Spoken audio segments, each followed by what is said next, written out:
ठीक है, let's start with part one. Part one talks about services related to charitable and religious activities. Okay, first entry इसमें क्या है? First entry is services by an entity registered under section 12 of the income tax act 1961 by way of charitable activities. तो इसमें सबसे पहले क्या समझना पड़ेगा कि what are charitable activities. Charitable activities include public health by way of care और counselling of terminal ill person और पर्सन विद सीवियर फिजिकल और मेंटल डिसेबिलिटी। ये समझते हो what is terminally ill person? मतलब कैंसर है बेसिकली, या फिर एड्स है, या फिर पर्सन विद सीवियर फिजिकल और मेंटल डिसेबिलिटी।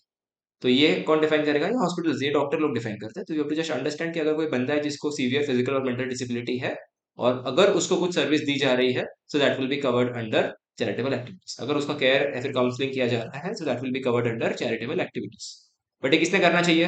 ये करना चाहिए entity registered under section 12 of the income tax act 1961। ये तुम्हारे सीए फाइनल के सिलेबस में आएगा।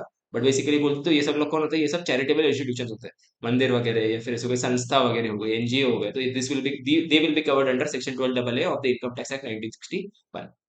Second second charitable activities public health by way of care और counselling of person afflicted with HIV और एड्स। अगर कोई एचआईवी और एड्स से अगर ग्रस्त है और अगर उसका केयर या फिर काउंसलिंग किया जा रहा है, that will be covered under charitable activities. उसके बाद person addicted to dependence forming substance such as narcotic drugs और अल्कोहल। अगर कोई अगर अल्कोहलिक बन चुका है या फिर कोई अगर ड्रग से एडिक्टेड हो चुका है, तो फॉर एग्जाम्पल समझो कोई एक संस्था है, चाहे कोई एक चैरिटेबल इंस्टीट्यूशन है, कोई एक मंदिर है, उन लोगों ने एक सेमिनार अरेंज किया है और वो सेमिनार में वो लोग क्या करने वाले, जो लोग अल्कोहलिक्स होते हैं या फिर जो लोग ड्रग एडिक्टेड होते हैं, उनका काउंसलिंग करने वाले। तो अगर इनके काउंसलिंग करने के लिए अगर कोई फीस ली जा रही है, तो उस फीस पे जीएसटी नहीं लगेगा। समझा है? तो क्या हो रहा है बेसिकली इस केस में? वो संस्था क्या कर रही है? चैरिटेबल एक्टिविटी दे रही है वो अल्कोहलिक पर्सन को या फिर वो ड्रग एडिक्टेड पर्सन को। और वो सर्विस किस तरह से दे रही है? उनको काउंसलिंग कर रही है। और काउंसलिंग करने के अगेंस्ट वो लोग क्या ले रहे हैं? फीस ले रहे हैं। तो उन फीस पे जीएसटी नहीं लगेगी, उस फीस पे जीएसटी नहीं लगेगी। और बी पॉइंट क्या है? Public health by way of public awareness of preventive health family planning और प्रिवेंशन ऑफ एचआईवी इन्फेक्शन। समझो किसी संस्था ने कोई शिविर रखा है, शिविर मतलब कोई सेमिनार रखा है, सेमिनार में वो लोग बता रहे हैं कि अपने हेल्थ को कैसे इंप्रूव किया जाए, फैमिली प्लानिंग कैसे किया जाए, या फिर how to prevent HIV infection. और उस सेमिनार के अगेंस्ट अगर वो सेमिनार में आने के लिए अगर वो लोग कोई फीस चार्ज कर रहे हैं, तो उस फीस पे जीएसटी नहीं लगेगा। नेक्स्ट है charitable activity which includes advancement of religion spirituality और योगा। समझो कोई अगर योगा का क्लास रख रहा है, कोई अगर योगा का सेमिनार रख रहा है, तो उस सेमिनार की फीस पे जीएसटी नहीं लगेगा। थर्ड है advancement of educational programmes skill development relating to. Basically अगर कोई संस्था अगर एजुकेशनल प्रोग्राम्स अरेंज कर रहा है या फिर skill development arrange programme arrange कर रहा है, तो उस पर जीएसटी नहीं लगेगा, उसके फीस पे जीएसटी नहीं लगेगा। बट इसमें कंडीशन क्या है? It should relate to abandoned orphaned और homeless children. It should relate to abandoned orphaned और homeless children, या फिर फिजिकली और mentally abused and traumatised person. किसके आगे किसके लिए होना चाहिए ये? फिजिकली और mentally abused and traumatised person, इनके लिए होना चाहिए। या फिर प्रिजनर्स के लिए हो सकता है। समझो किसी प्रिजनर, कोई प्रिजनर के लिए अगर किसी संस्था ने, किसी चैरिटेबल इंस्टीट्यूशन ने अगर उनके एजुकेशनल कोई एजुकेशनल प्रोग्राम रख दिया, तो उस पर जीएसटी नहीं लगेगा। और लास्टली क्या बोल दिया? Person over the age of 65 years residing in rural area. Important क्या है यहाँ पे? Rural area. अगर कोई बंदा मुंबई में है या फिर पुणे में है या फिर कोई अर्बन एरिया में है, अगर उनके लिए कोई अगर एजुकेशनल प्रोग्राम रख दिया या फिर स्किल डेवलपमेंट प्रोग्राम रख दिया, तो उस पर जीएसटी लग जाएगा, उनके फीस पे जीएसटी लग जाएगा। बट अगर कोई बंदा रूरल एरिया में रिसाइड कर रहा है और अगर उनके एजुकेशनल उनके लिए अगर कोई एजुकेशनल प्रोग्राम रखा या फिर अगर उनके लिए कोई स्किल डेवलपमेंट प्रोग्राम रखा, तो उनसे जो भी फीस चार्ज की जाएगी उस पर जीएसटी नहीं लगेगी। क्लियर है? और लास्ट क्या बोल दिया? Preservation of environment including watershed forest and wildlife. अगर कोई चैरिटेबल इंस्टीट्यूशन अगर कोई प्रिजर्वेशन ऑफ एनवायरमेंट से रिलेटेड अगर कुछ एक्टिविटी कर रहा है, including environment includes watersheds forest and wildlife, और उसके लिए अगर कोई फीस चार्ज कर रहा है, तो उनके फीस पे जीएसटी नहीं लगेगा, उनके फीस पे जीएसटी नहीं लगेगा। इधर इंपॉर्टेंट क्या है? सबसे इंपॉर्टेंट चीज यहाँ पे यही है कि it should be charitable institution registered under 12 of the income tax act 1961। बात ऐसी आती है, अगर ये चैरिटेबल इंस्टीट्यूशन अगर कोई फीस चार्ज ही नहीं कर रही, तो क्या होगा? अगर फीस चार्ज ही नहीं कर रहे, तो जीएसटी नहीं लगेगा। Simple as that. फीस सप्लाई का डेफिनेशन क्या है? Supply includes all forms of supply, but इसमें इंपॉर्टेंट क्या है? कंसिडरेशन होना चाहिए। अगर कंसिडरेशन ही नहीं है, तो सप्लाई नहीं है, फिर एग्जाम्पशन की बात ही नहीं आती।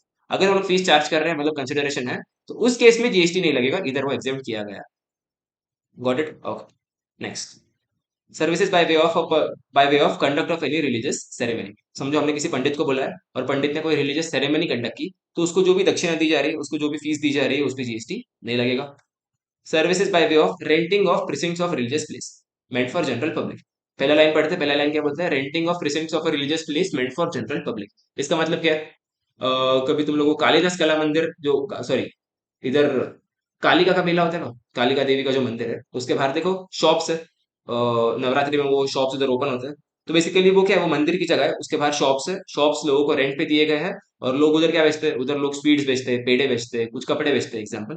तो उस केस में इन लोगों ने क्या बोल दिया, अगर हमने रिलीजियस प्लेस की जगह को रेंट पे दिया गया, किसको रेंट पे दिया, तो उस रेंट पे जीएसटी नहीं लगेगा, उस रेंट पे जीएसटी नहीं लगेगा।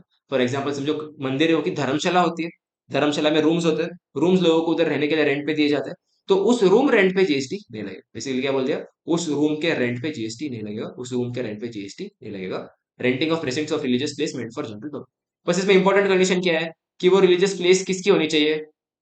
Religious place should be owned or managed by an entity registered as a charitable or religious trust under Section 12AA of the Income Tax Act 1961, or a trust or an institution registered under Section 1023C of Income Tax Act, or a body or an authority covered under Section 1023BBA of the Income Tax Act। मतलब अगर ये तीन type, इसमें वैसे कौन कौन आता है? इसमें आता है एजुकेशनल इंस्टीट्यूशन, इसमें आता है hospital, school, trust, NGO example, ये सब लोग आते हैं। तो अगर इनकी कोई जगह है और ये रेंट में दी जा रही है तो उस पर जीएसटी नहीं लगेगी।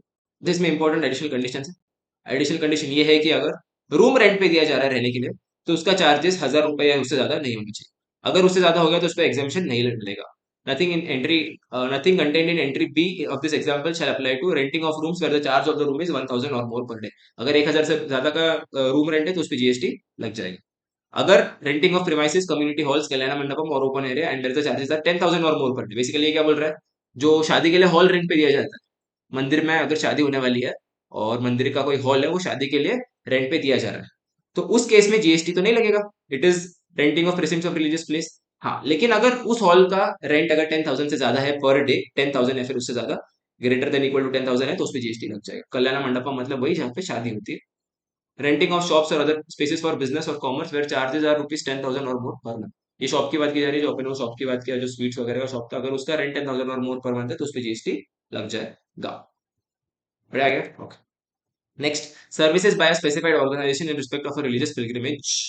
दो ऑर्गेनाइजेशन को यहाँ पे स्पेसिफाई किया गया है, कुमाऊं मंडल विक्रम निगास लिमिटेड, और सेकंड है Haj committee of India state church committee including joint state committee. Basically ये लोग दो ऐसी ऑर्गेनाइजेशन थे जो क्या करते हैं, रिलीजियस पिलग्रिमेज अरेंज करते हैं। ये जो कुमाऊं मंडल विकास निगम लिमिटेड है, ये लोग कैलाश मानसरोवर का पिलग्रिमेज अरेंज करते हैं, और हज कमेटी तो सऊदी अरेबिया में जो हज, जो मेका है उधर का पिलग्रिमेज अरेंज करते हैं।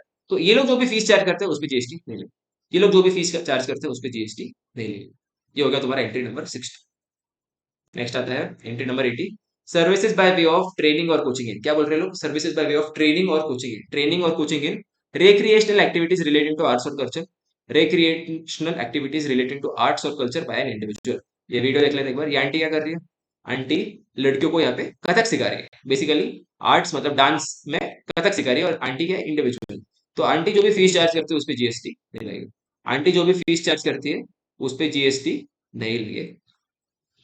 और नेक्स्ट है services by way of training और coaching in sports by charitable entities registered under section 12AA और 12AB of the income tax act 1961। यहाँ पे रिलायंस फाउंडेशन की बात की जा रही है। रिलायंस फाउंडेशन जो कि एक चैरिटेबल इंस्टीट्यूशन है रजिस्टर्ड अंडर सेक्शन 12AA, और ये लोग क्या कर रहे हैं? बच्चों को स्पोर्ट्स में ट्रेनिंग दे रहे हैं, फुटबॉल में ट्रेनिंग दे रहे हैं। तो उस पर जीएसटी, उनसे जो भी फीस चार्ज की जाएगी उस पर जीएसटी नहीं लगेगा। उनसे जो भी फीस चार्ज की जाएगी उस पर जीएसटी नहीं लगेगा। Thank you. बस थोड़े इंपॉर्टेंट नोट्स है वो पढ़ लेते हैं एक बार। पहला नोट क्या है? Only the mentioned services will be exempt from GST. जो इधर ऊपर सर्विसेज मेंशन किए ना चैरिटेबल एक्टिविटीज में, खाली यही सब सर्विसेज जीएसटी से एग्जाम्प्ट रहेगी। बाकी अगर कोई भी इसके अलावा सर्विस दी जाएगी तो उस पर जीएसटी लग जाएगा। एग्जाम्पल क्या है? Grant of advertising rights to a person on the premise of the charitable religious trust. For example impact ने क्या किया? मंदिर में जाके मंदिर को रेंट दिया और मंदिर को बोल दिया कि प्लीज आप हमारा होर्डिंग लगा दो, उस पर जीएसटी लग जाएगा। रेसिडेंशियल प्रोग्राम्स और camps for the fees charge includes cost of lodging and boarding shell also be exempt. For example किसी चैरिटेबल इंस्टीट्यूशन ने एडवांसमेंट ऑफ एजुकेशन प्रोग्राम किया, ऑर्फन होमलेस, अबैंडन ऑर्फन या फिर होमलेस चिल्ड्रन के, उस case में क्या हो जाएगा? और समझो वो 3 दिन का प्रोग्राम था, तो उन लोगों ने क्या बोल दिया कि तुम लोग हमारे इंस्टीट्यूशन में रह सकते हो, तो पूरा जो भी फीस चार्ज किया जाएगा वो एग्जाम्प्ट रहेगा। ऐसा नहीं कि बोर्डिंग वाला फीस चार्जेबल, टैक्सेबल और एजुकेशन वाला एग्जाम्प्ट, ऐसा नहीं होगा। पूरा का पूरा फीस हो जाएगा एग्जाम्प्ट। और लास्ट क्या बोल दिया? Services provided to charitable institution. इधर क्या बोल दिया? टू। इंपॉर्टेंट वर्ड क्या है यहाँ पे? Two. Services provided to charitable institution और religious trust are not outside the ambit of GST. मतलब क्या? उस पर जीएसटी लग जाएगा। समझो इम्पैक्ट ने कुछ अगर किसी संस्था को सर्विस दी, उस पर जीएसटी लग जाएगा। समझो कोई चार्टर्ड अकाउंटेंट है, वो किसी रिलीजियस इंस्टीट्यूशन का ऑडिट करने जाता है, उस ऑडिट के फीस पे जीएसटी लग जाएगा, क्योंकि तुम्हें सर्विस कौन प्रोवाइड कर रहा है? सीए। ये एंट्री किसके लिए है? Services provided by charitable institution. Okay, that's it, thank you.